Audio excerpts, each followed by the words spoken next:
I think a lot of people realize how much the record label's making compared to what they're making. Yeah. And it's like, I know Murphy Lee, like for him, he was making his albums and sending it directly to fans. Mm-hmm. Yeah, that direct to fan stuff is like, it's clutch. I mean, you get in,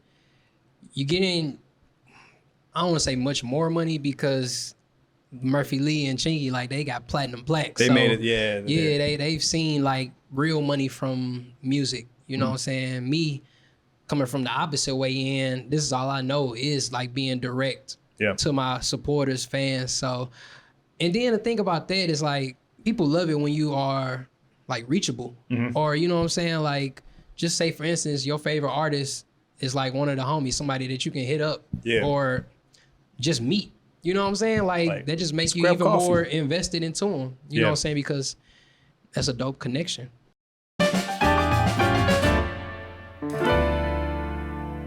What's going on, Oakcast? Today I'm here inside Loutopia with Brock Seals. Now, you've seen his art all over town. You've seen him walking around town. You've seen him perform.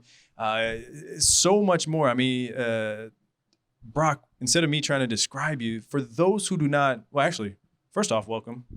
Appreciate it. And for you guys probably don't know this, but we've been talking for a while, so now I have to like get into interview mode. But yeah, appreciate you taking time. Come here to Loutopia. What do you think of the exhibit? Man, the exhibit is amazing. It's crazy. Like seeing Jayvn take it from, you know, the digital realm into the real world is like a sight to see. And I just want to see this grow 10 times, you know what I'm saying, beyond this. Like, we will. Yeah. We're going to see it grow. And it's going to be a lot of you guys that's watching this today. You guys are going to be in person the next time him and I talk. But the thing I love about this is like, he's just showing what St. Louis can be. You know, we're taking what's there. We're not like, hey, let's just build, 20 new 50-story buildings. Like, let's take what we have, and we could add some of those new ones. But it's like Loutopia, man. It's the future. Taking advantage of what you already got. Yeah, which I feel like you've been able to do that, man. So for those who do not know who you are, let's talk about you. Let's talk about your upbringing and how you got into what you're doing. Well, I'm Brock Seals, born and raised in St. Louis. Man, just a lover of all things made in the city. You know, my artist, musician, designer. Mm-hmm. Would you say, and you grew up, was it around Jennings? Yeah, between Jennings and Hillsdale. How did that shape you growing up? Man, it shaped every part of me. I mean, just from the way that I talk, the things that I like. What's good, bro? Welcome in. Hey, welcome. Yeah, it just shaped me completely from going down to my grandma's house on the north side, just seeing different parts of the city, different things that's just like embedded in my memory. You know, it's just you see it a lot in my art. Yeah. You know, I'm always highlighting Natural Bridge and Kings Highway. Natural Bridge and Kings. Yeah, like that's just like I always say that's like the center of St. Louis for me. That's like my Times Square. But yeah, man, I just love the city, and my thing is I want to show people who are here, like give them that same feeling that I get. That you know excitement. what I'm saying? Yeah. Because back in the day, it was just nothing. It was just regular to me until I went and traveled to different countries, different cities. And that made me appreciate what we have here so much more. Facts. Yeah. You know what I'm saying? So I want to, just show my people that, hey, you sitting on some precious ground. I feel like, and I brought this up on the podcast. I bring this up in different conversations, but it's like St. Louis is its own biggest critic. It's like so many people that I meet, they come from outside of St. Louis and they say, wow, you guys have everything. And then they talk to someone and they're like, yeah, we love our city. But then here's like these 7 bad things. And it's like, wait, I didn't even see those things you're talking about. But we like pointed out, but like, I think it's people like you, people like me, that's just like showing the good, the things that we see. Yeah. Because like I've traveled and I've been able to see, I've gone to all these other cities and people of like that I know from St. Louis are raving about them. And I'm like, wait, like, yo, we have graffiti wall. Like, I mean, shout out like Oakland, they do it great. Like I'll go there, I'll look at it. But I'm like, yeah, you didn't even drive like 5 miles to go look at that. We got a lot of hidden gems in the city, Now, when it came to art as far as like painting? What got you into that? Did you start off at a young age? Was it when you went off to college? Like, how was that? Yeah, like it got serious my second year in college. Before that, I always had the ideas. I knew what I liked to see. I just had creative ideas, but I didn't call myself an artist because I didn't know how to draw, you know. Shouts out to Flow Valley, man. We was talking about, you know what I'm saying, Flow Valley days. But Flow Valley really gave me the keys. They put me on as far as like teaching me how to draw, teaching me how to paint, exposing me to art, fine art, you know, even going to Italy, like all that was through Flow Valley. You said Italy? Like, was that through like a program? Yeah, it was like kind of like study abroad, but it was a class that I took. And within the class was like a trip to Italy.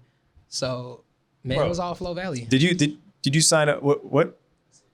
Yeah, let's talk about that. Because one time, like when I was in high school, I'm not a singer, but I joined concert choir just so I could go to Disney World, which is funny because then that's like where I first like really talked to my now wife. So it all worked out. But like, did you sign up for that class because it was like, hey, sign up for this class, you're going to Italy, or did it just so happen? You're like, oh no, I definitely knew you were going to Italy, and you're gonna get like your 3 college credits, or 2. No, this was like one. It was just like one class, and it was a 10-day trip to Italy. Dang. Within the class, the class was really just getting you prepared for the trip, and like one of the teachers who was over it, she was like, you should take this Italian class and learn the language while you at it. Bro. She wanted me to overachieve, and she still be like on that to this day.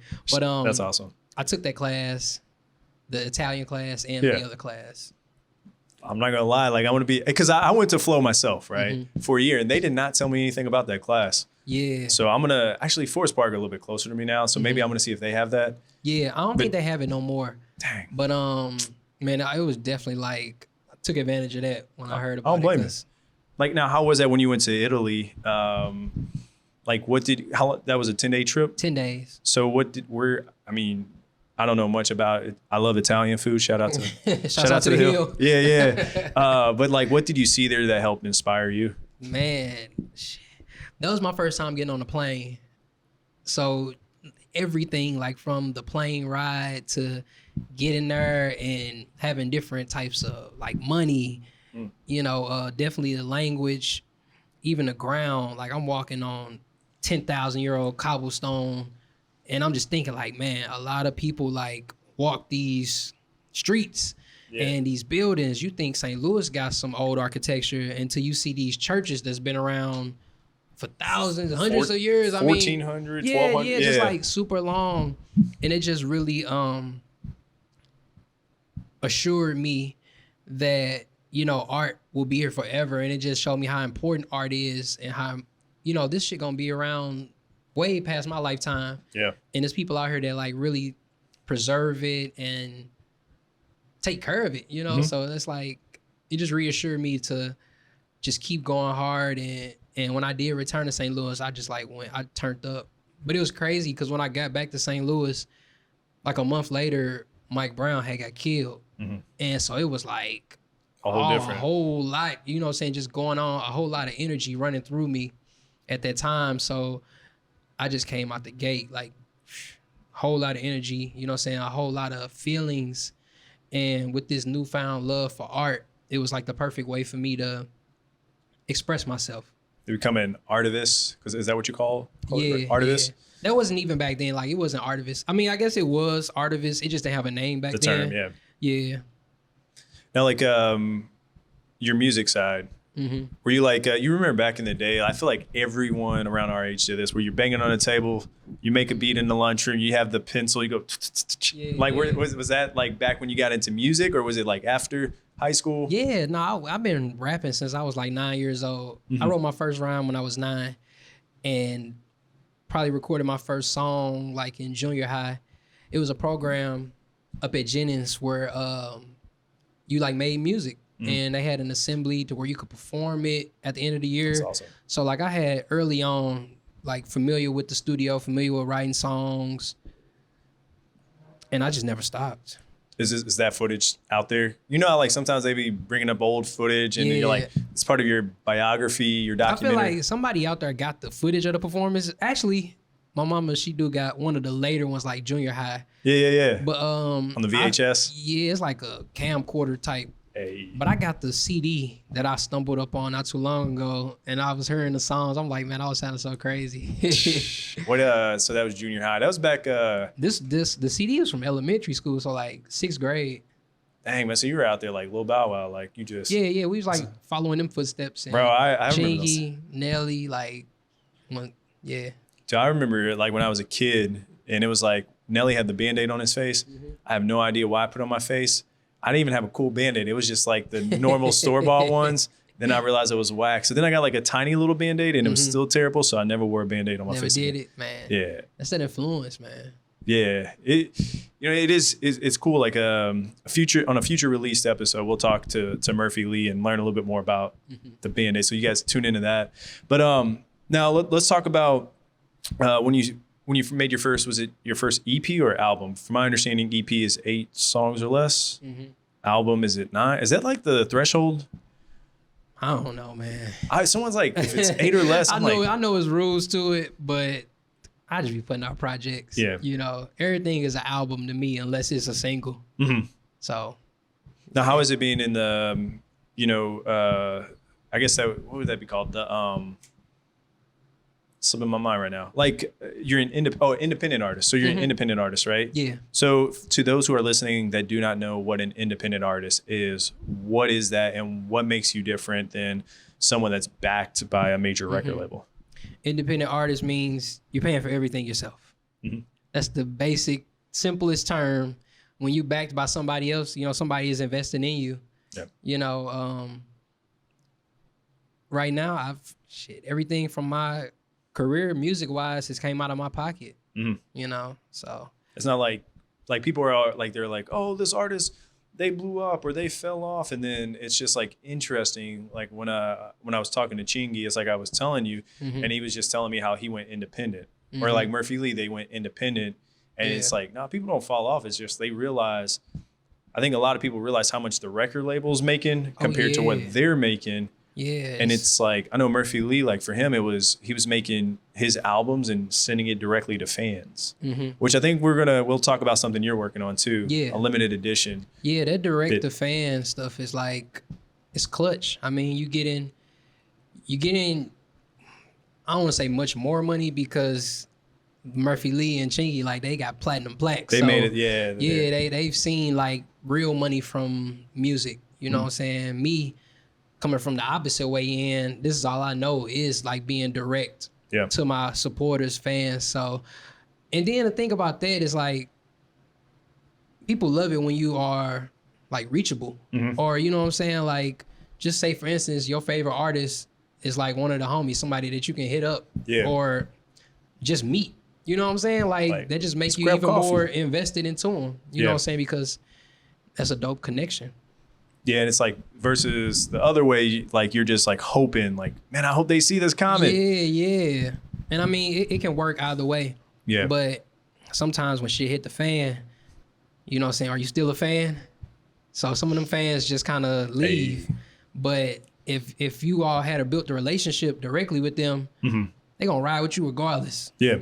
They're going to know why you said that thing. Or Yeah. Like they'll be willing, like, someone can say something that is quote unquote like outlandish or society thinks is that, but they're not going to give that person a second chance. Yeah. Like, they don't like understand misunderstandings. Yeah. It's now this is a goofy question because I know you were just recognized outside, like literally, Brock, how often are you recognized around town for your music, your art, things like that? Quite often. Yeah. Quite often. I saw like literally, was it yesterday? We were in front of Whole Foods or 2 days ago or something. Something like that, yeah. And literally I'm talking to somebody this way and then I just turn around. I was like, oh, hey, what's up, Brock? Right. So yeah, you're like, because you're out here, man. You're not just somebody that talks all about, hey, I love St. Louis. Like, and you move, to out west. Right. No, like you're still here, but I'm still in the city. What's that feeling like to, still feel the love from all kinds of people from all walks of life? It's dope. It's dope and I love it. I remember kind of like when it first used to kind of happen, and this is like when I was in high school and we had a clothing line, and like I see somebody with my shirt on or something, their shirt that we made, or like my mama see it or something, or she'd be at the mall with me and she'd see people come up to me. And it's like now she used to it now. She like I wouldn't even think much about it, you know? Yeah. It's love. I appreciate it all the time. I love seeing people that recognize me for my art and stuff like that. It's love. It's love, and it just keep me going. You know what I'm saying? That people are still invested in it. They still excited about it.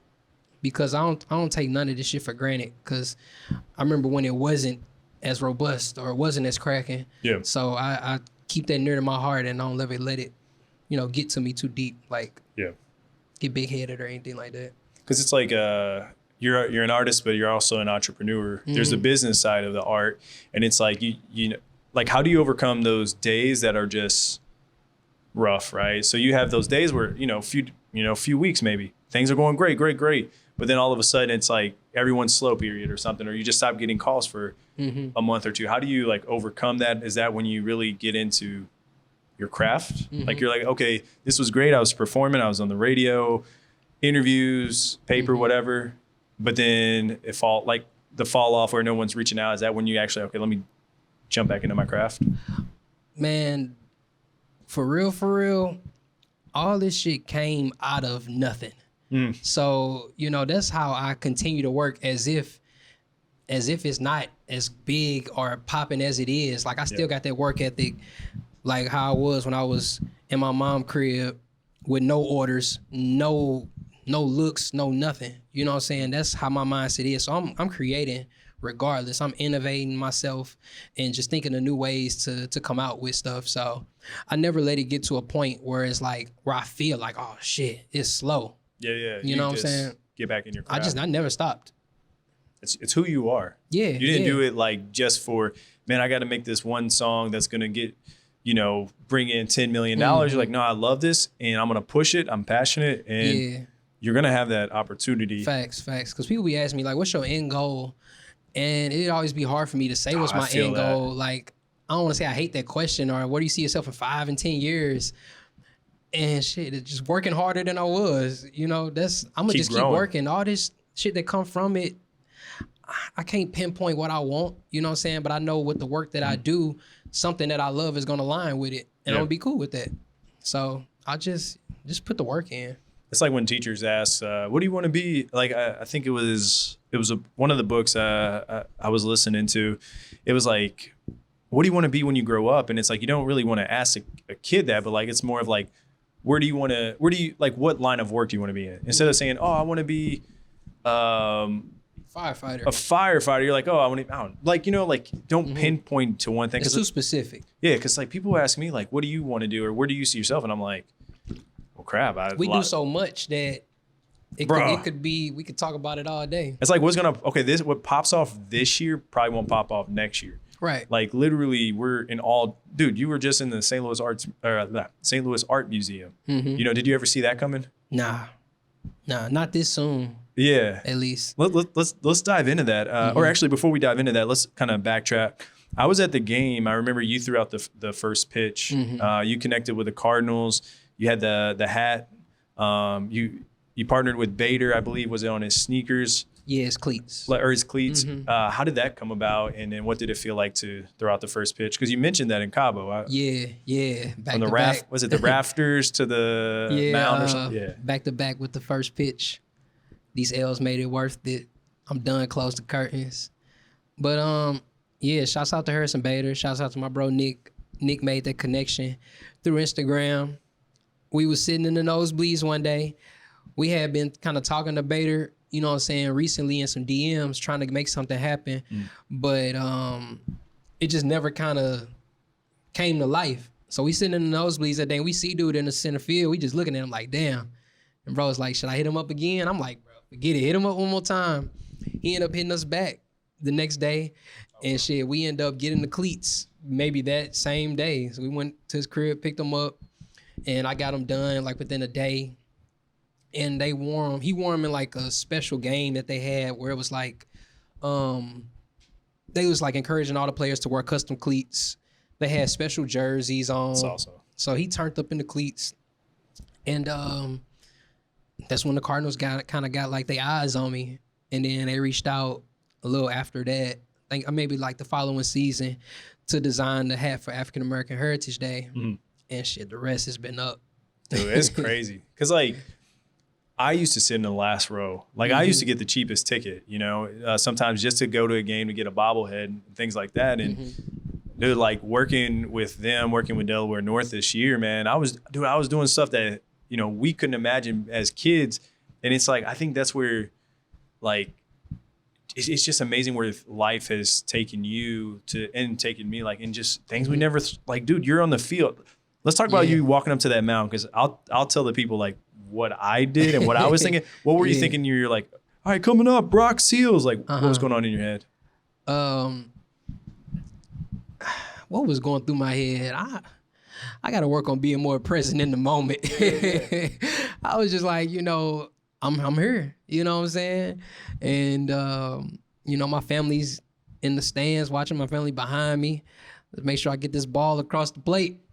You know? The pressure, man. Yeah. Because I had people ask, like, they're like, are you nervous? I was like, nah, I mean, it's just another thing, another day. I think it's an amazing opportunity. And I'm not going to lie, like, when the guy said my name and I was like, oh, no, like, this is happening. You just you never realize how far it is from the home plate to the mound, right? And then you just start walking. It's like one of those movies where it just keeps stretching and going like, further and further. Bro, like, why is this like 200 feet? This is only like 90. And then I got up there and I was like, in my head, I'm like, don't F this up. Don't F this up. And I remember what my little cousin said. He said, just throw it, Brad. So I threw it, and I acted super confident, bro. In that moment, it was when I was like, I don't know, blacked out. I just was in the zone. That was the only time I've been nervous. Yeah. Because I didn't want to look like 50 Cent out there, bro. Right. You ain't want to do Steve Aoki. Do too bad. Like, I perform a lot, you know what I'm saying, perform my music. So luckily, I don't get that too nervous. You know what I'm saying? Like, performing has definitely prepped me for that. Because I mean, there used to be times that I'd be like fucking like super nervous, you know what I'm saying? Like early on performing, or even now, I get like that feeling of like anxiety. And it's like a good anxiety. Like, I'm anxious to do it. You know what I'm saying? And I know when I get that feeling, I'm doing the right thing. Yeah. So walking up to that plate, I had that feeling like, let's get it. I'm him. You know what I'm saying? Yeah, let's get it. Dude, I feel like you're, because I love your song, Him. I feel like that's a good, like, one of the Cardinals players need to pick that up when they're going up to bat. Like, I feel like, was it Jordan Walker or Arenado, Goldschmidt? Like, I feel like, yes, I'm him. Like, that song is made for that. Hey, if y'all listening, Cardinal players, we need that. I'm him.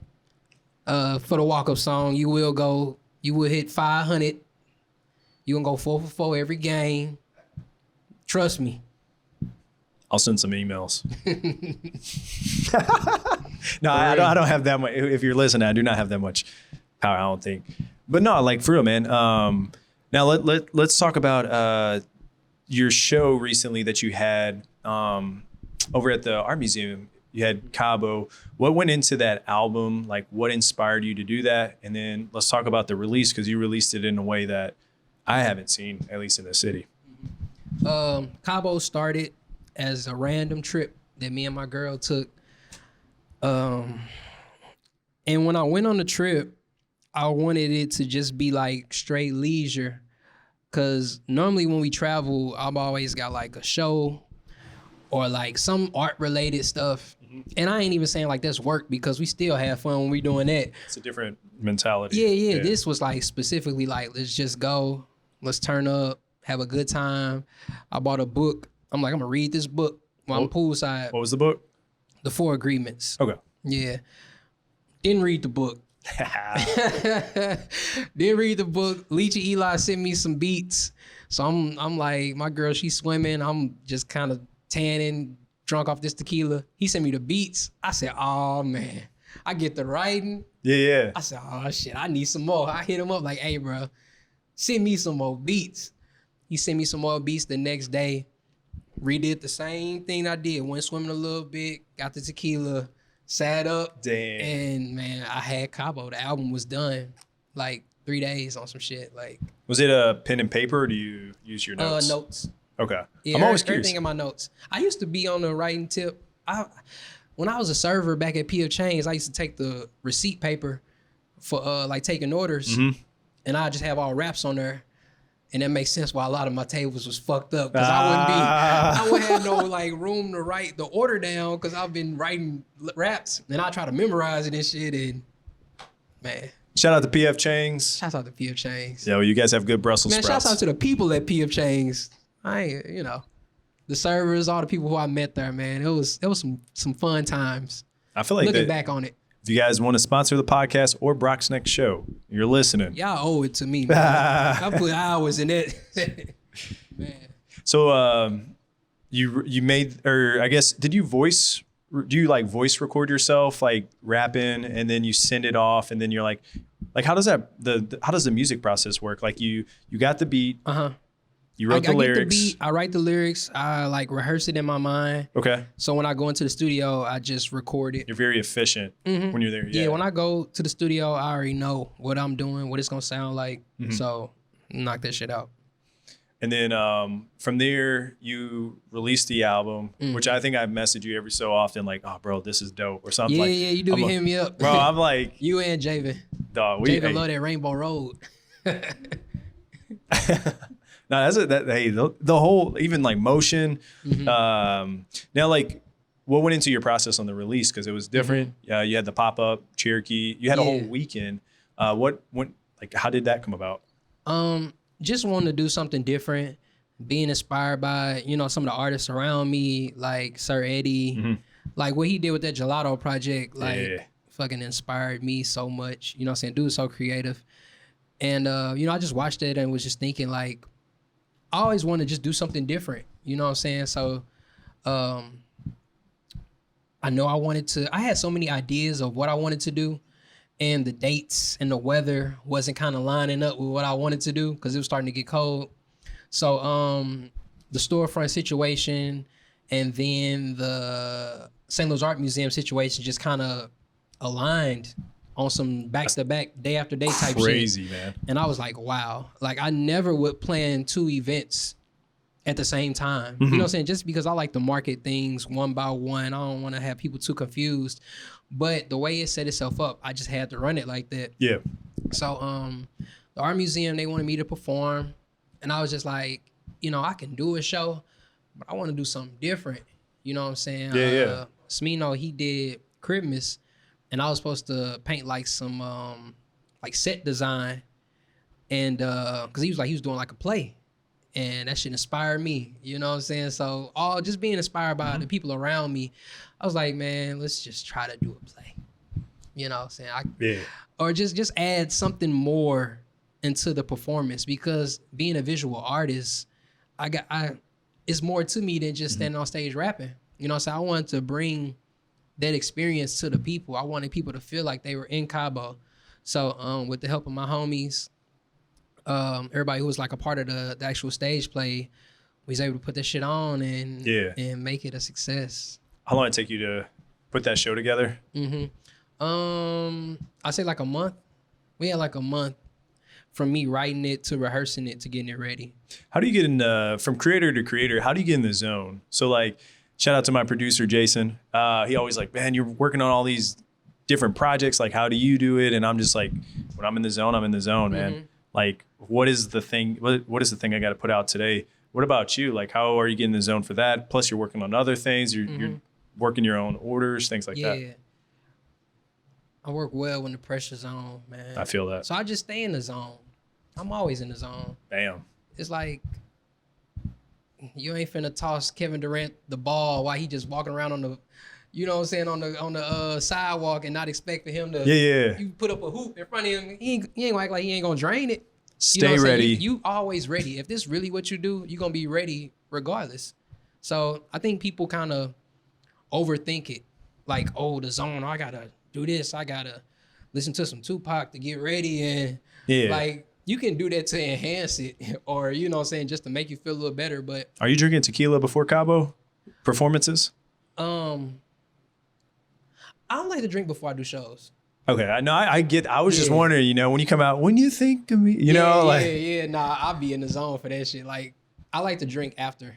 Yeah. Because sometimes I used to drink before shows and forget the words. I feel like I was like, you put the mic out. Yeah, let me chill on that. And plus, I be having so much energy to perform. Like I tell you, I be having an anxious feeling inside of me that, man, if I was to drink something, I like fucking throw up or something. I don't know. Like, you don't know how you're gonna react. It's just too much energy in me already. The adrenaline too. Yeah, that's what it is. The adrenaline. Like I have so much of that inside me. I don't need nothing added.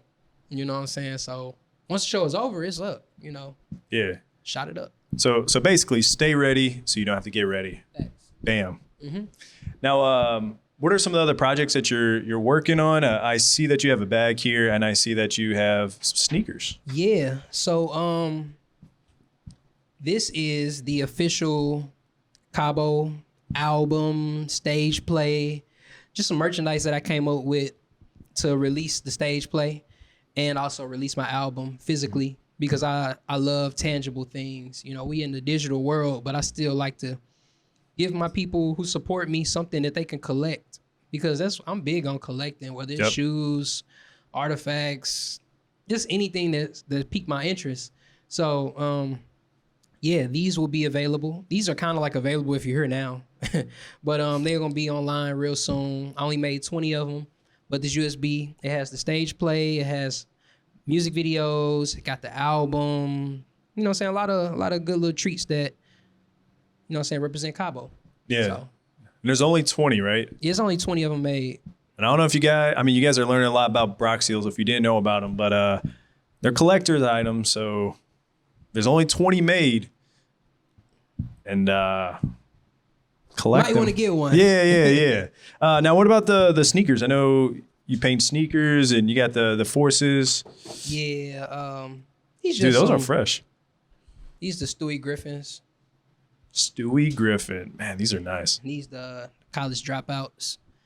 I just brought some displays, some samples of what I do, in case y'all ain't never seen them. Yeah, man. Now, what goes into this? Like, how do you keep your hands steady when you're painting? It's just the talent, right? Like, yeah, it's just in me at this point.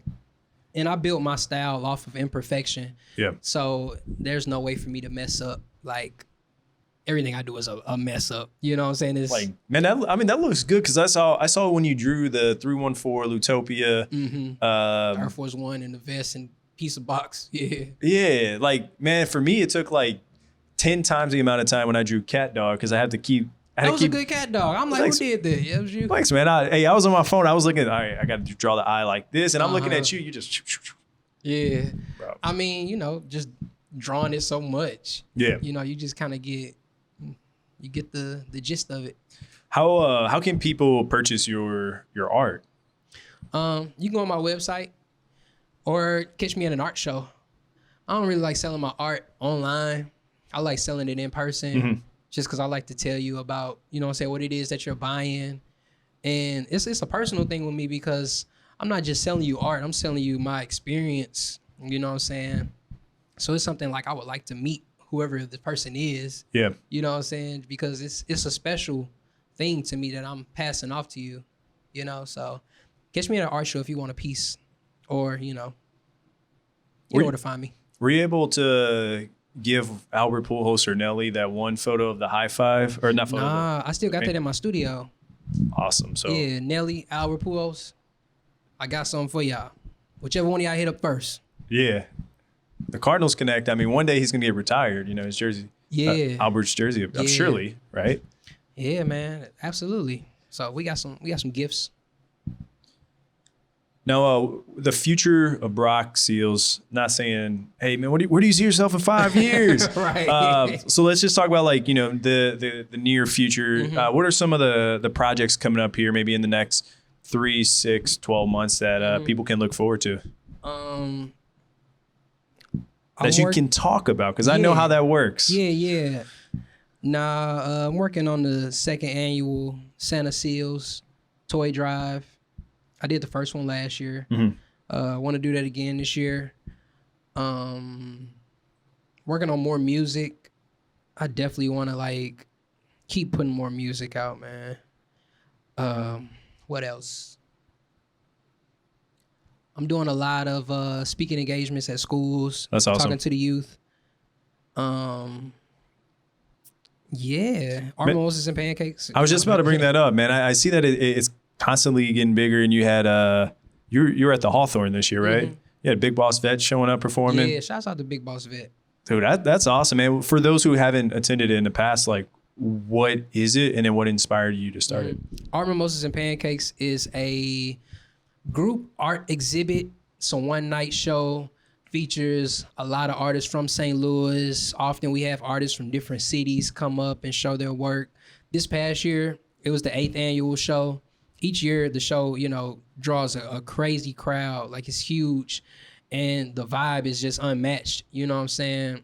It's all, you can just feel the love in the air. You know what I'm saying? So everybody just come together. It's like a family reunion. People you ain't seen in a minute. Yeah. You know what I'm saying? You're able to chop it up with them. You're able to support locals, support your own people. And man, like, just thinking about this past year, how huge it was, is like, man, how are we gonna like set this up for next year to accommodate more people? Yeah. Because that was like one of the things that was always going through my mind. It's like, okay, Mad Art Gallery, I love the space, but it's just not enough space.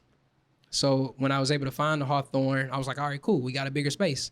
But now, and we come there, and now this mud packed out. So it's okay. How many people fit in there? In a Hawthorne? Yeah. I think. Because it's like a concert venue. 1,300 maybe? I think. Something like that, yeah. But we packed it out, man. We packed it out. So yeah, you need, one day it'll be in Busch Stadium, right? Yeah. Come on now.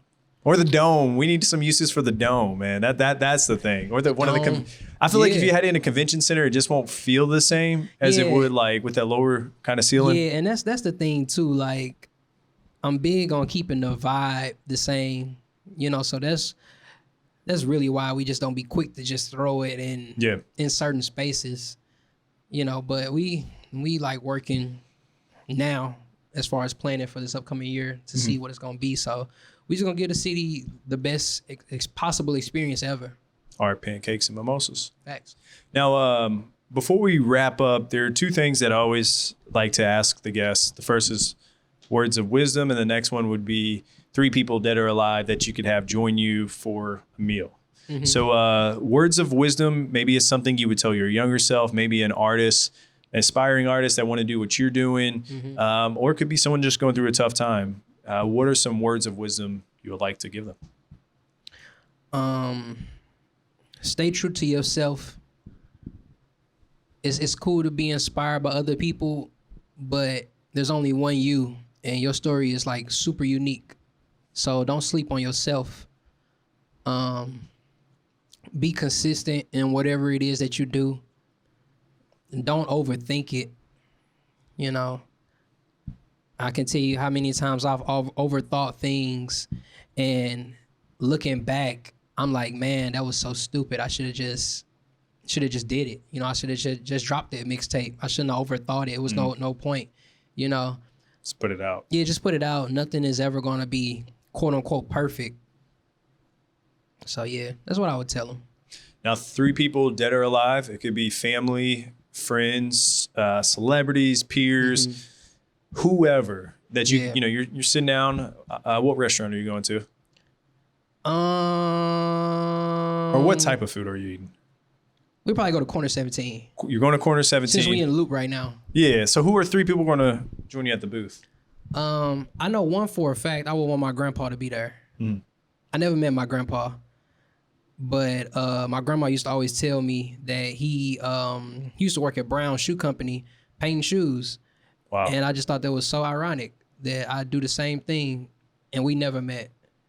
So definitely grandpa. I feel like that would be because your grandpa, your whole family's from St. Louis, right? Yeah. My grandpa was in Wellston. Like, imagine him, watching Ozzie Smith, and then you're over here in videos and shaking hands with that. Yeah. No, crazy. Like that was one of the things like that I felt when I was walking out to that mound. My uncles was in the crowd watching, and they was telling me, they was like, man, I can't believe the Cardinals let you do this. What I'm saying? Awesome, like we grew up watching these games and grew up just knowing about how segregated the city is and how, what I'm saying, just how things are. Yeah. And for them to see that young black nephew throwing out this first pitch, like, just meant so much. Oh, for sure, yeah. So, yeah, I think a lot of this stuff that I'm able to do is like built on the backs of my ancestors, like my grandpa and everybody who came before me who like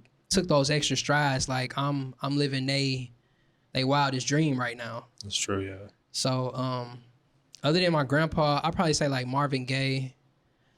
Love Marvin Gaye, man. Like, what's going on? Yeah. He was a super smooth yet militant, you know what I'm saying, artist who's just like lived beyond his time. Yeah. You know what I'm saying? So I would love to just kind of soak up some game. Maybe even do a song or something. I don't know. You know what I'm saying? Just meet him.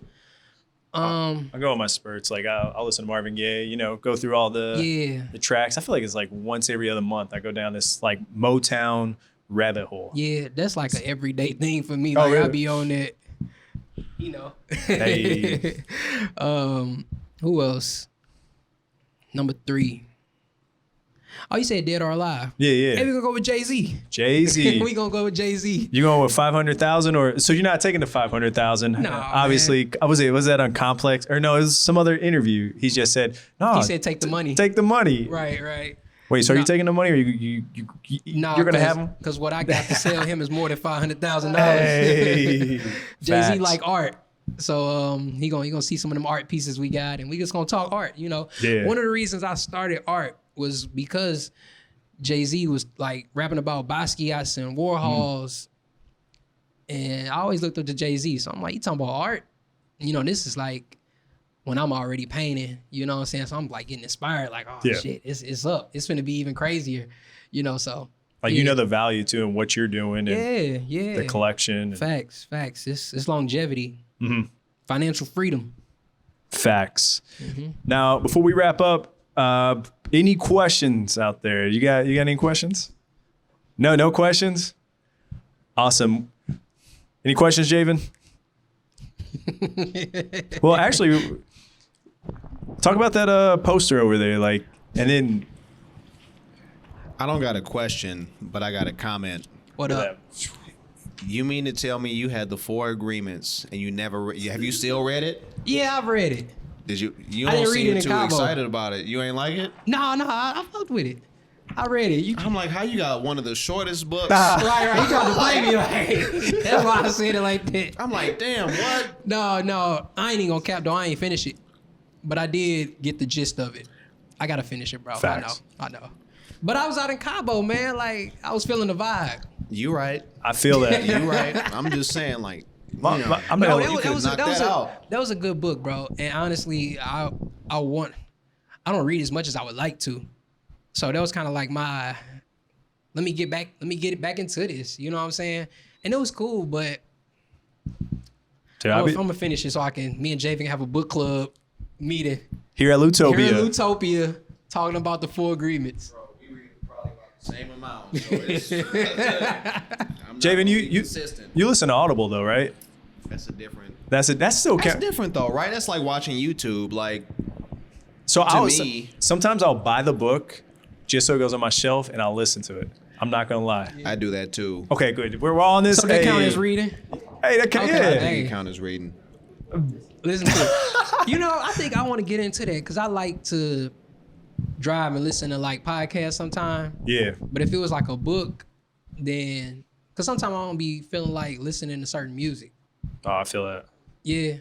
Especially like autobiography where it is that person reading it. I love that. Because then they'll sometimes even throw some in like, damn, I can't believe I put that in a book. What's one that you like suggest? So I'm like big into marketing.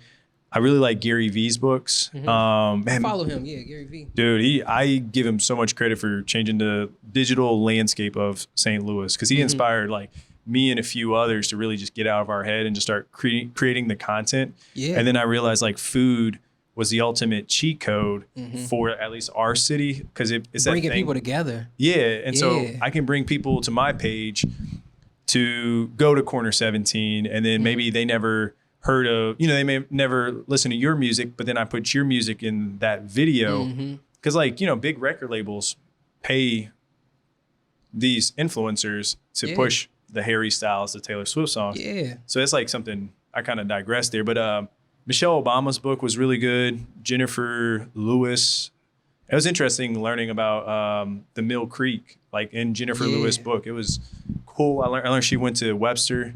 Her brother was a teacher at my school, like my junior high. Mr. Lewis.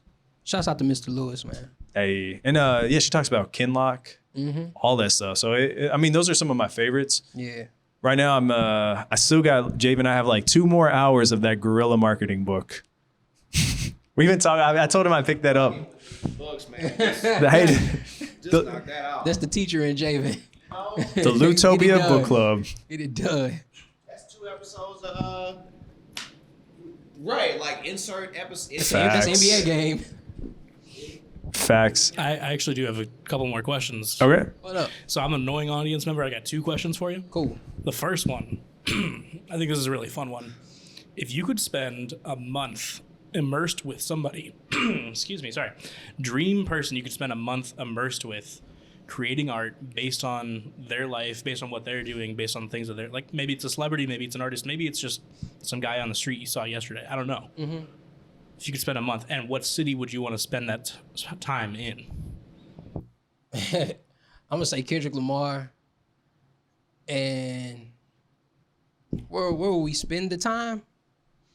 Like a place that could inspire you both, but would be so it would be, ephemeral.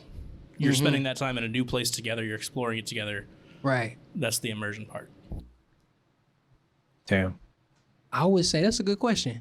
I would say it's got to be a place that really aligns with where I grew up at and where he grew up at. You know what I'm saying? But not necessarily the same place. Like somewhere that kind of aligns with that. Something like that, or somewhere out the country. I mean, I don't know. Like Kendrick is a dope artist, and it's funny because like a lot of the stuff that like we got similar tastes. Like, for example, it's this beat that I rapped on in 2014. It was on my album Bless the Youth. And I got this beat off SoundCloud. You know what I'm saying? It was produced by Knowledge. And then Kendrick Lamar came out with To Pimp a Butterfly like 2016 or whenever that came out. It was after my album. And he used the same beat. Oh. And I was like, damn, like that's wild. And then it happened with one of his homies, Ab Soul, used the beat that me and my homies had rapped on before. So I just say that to say, like, we be on the same page, you know what I'm saying? And I'm super inspired by what he do, and I know he'd be inspired by what I do, so. That's awesome. And my second question, this is a little bit simpler. You mentioned, dinner with Jay-Z, you would sell him more than $500,000 of art. Who's your dream client to do a commission for or a series of commissions for? It doesn't have to be an actual celebrity as much as what are the kind of freedoms or constrictions that you would like to have put on you? Or it could be somebody specific. Good question. I say Gucci. I need that Gucci collab. I need the artists in residence, you know what I'm saying, have my artwork painted on the side of their building that's overseas. I need the collection inside the stores, the press run, the photo shoots, all that. That's like dream.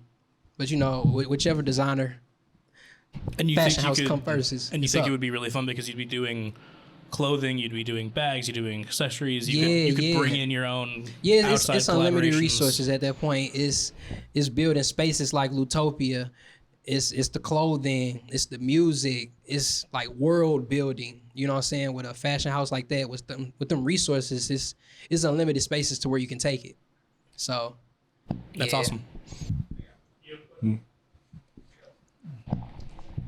What's going on, bro? What it do? Yeah, so when your biopic come out, what's the name of it gonna be?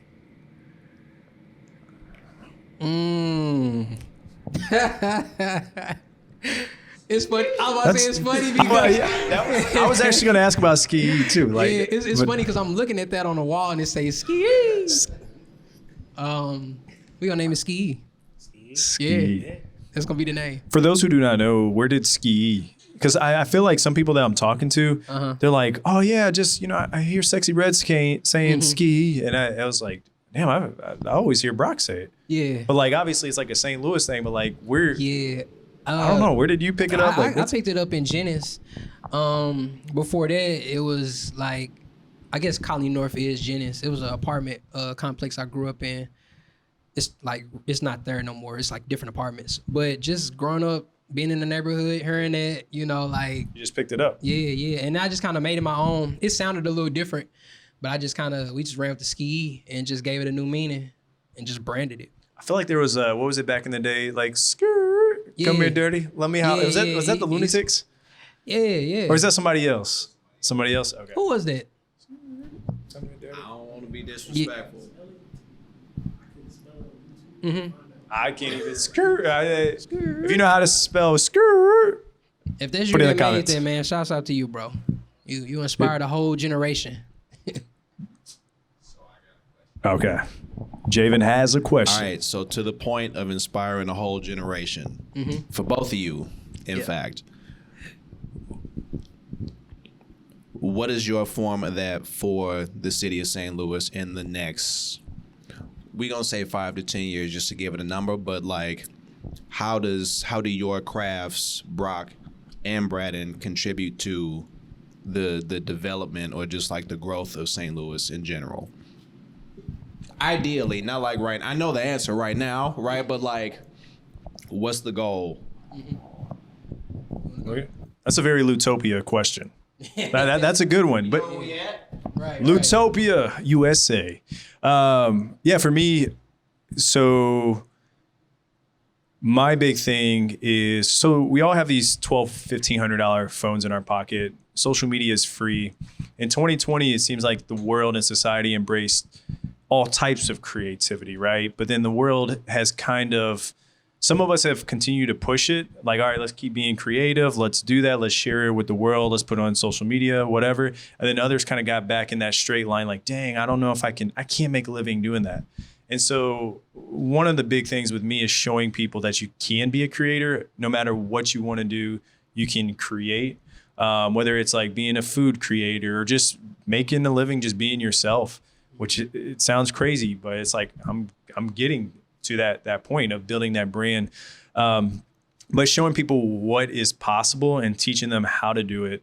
But within that, it's helping to build that creator economy, kind of like we were talking off camera. It's introducing people from outside St. Louis on what we have to offer, because we know a lot of people that come to St. Louis for the first time and they're like, oh, that city was cool. I just thought I was going to get off a plane and be shot up or something, you know? It's like, no, St. Louis has a lot more to offer you. But, you know, we take them to the restaurants, we take them to show them our museums, and they're like, wow, St. Louis is a really great city.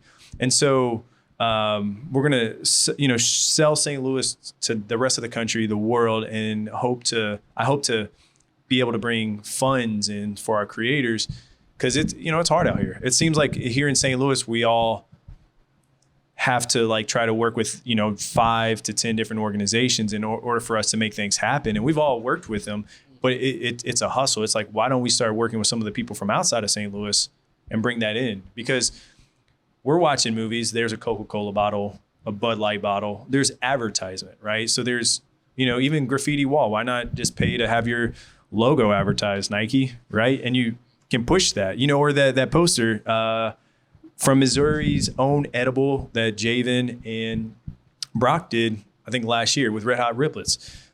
So there's that side, but like my big thing is pushing them, showing them what can be possible. It also helps drive tourism into our city, helps people see what our city has to offer. I don't know, I feel like I'm going on I feel a way about that, because it's like we have to create that content. We're in the show me state. We got to show people, and I just want to see people thrive. I don't know. Do I feel a way? Yeah. You said it, bro. Helping artists thrive. That's what I feel like.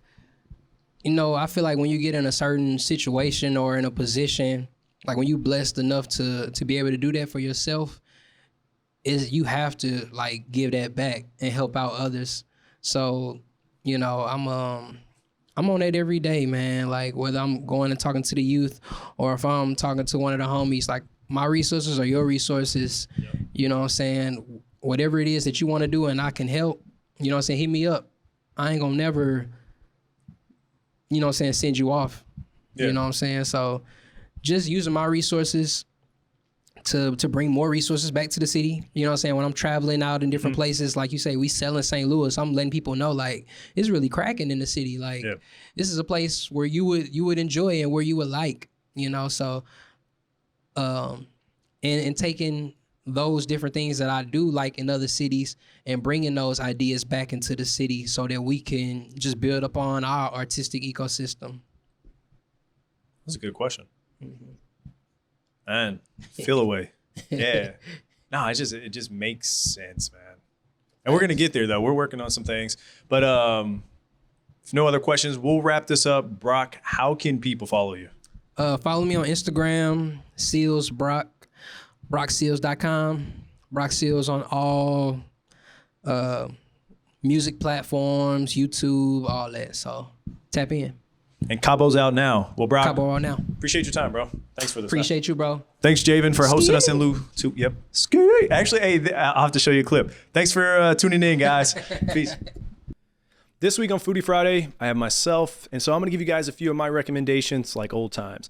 First, I'm gonna recommend Donut Drive-In, which if you haven't visited them, they have amazing donuts from their cinnamon swirl to their long john. I mean, the vanilla there is absolutely amazing. Next, I have Calypso in Soulard, which is a bar and restaurant. Now their food, you gotta go there for brunch and even for dinner. I mean, the oysters are amazing and their drink menu, absolutely incredible. Next, I have Videra Wine Bar, which is located in Midtown. Their wine selection, I mean, will take you around the world. They have great small bites and great, amazing service.